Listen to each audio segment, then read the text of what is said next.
Einar, þú getur örugglega í allan dag talið upp hvað fór úrskeiðis í þessum leik, en á hverju viltu byrja?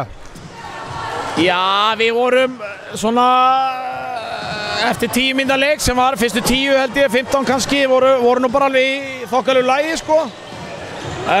Svo svona fjaraðis undan svona sóknarleikunum finnst mér, það var Ragnheiður var svona eina sem kannski var að taka ábyrgð og taka skarið og það gengur ekki til lengdar að þessi eitt leikmaður sem að bera upp svona sóknarleikin í heilsinni, þannig að það svona bara fjaraði svolítið undan því og erum tæknifélag, 10 tæknifélag fyrir áleik og fá mörk í bakið og það svona það virka líka dálítið þreyttar kannski, lögðu mikið í leikinn í gær og þetta svona bara svolítið bara var erfitt.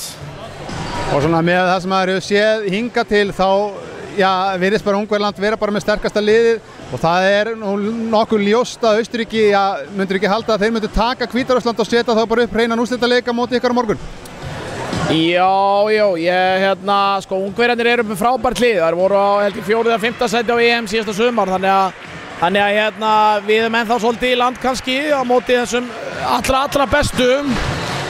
Austurríki hefur komið aðeins óvart og gæti hann unni Hvíta-Rússana en ég held að það er bara algjört 50-50. Við náttúrulega ætlum bara saman hvernig þessi leikur fer hérna í dag, sem sagt á milli Hvíta-Rússa og Austurríki, þá ætlum við okkur að vinna Austurríki á morgun og við ætlum að reyna að ná fram toppframmistöðu á morgun.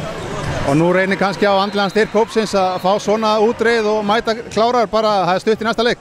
Já, þetta er flottur hópur og það er gott hugafar í þessum hóp.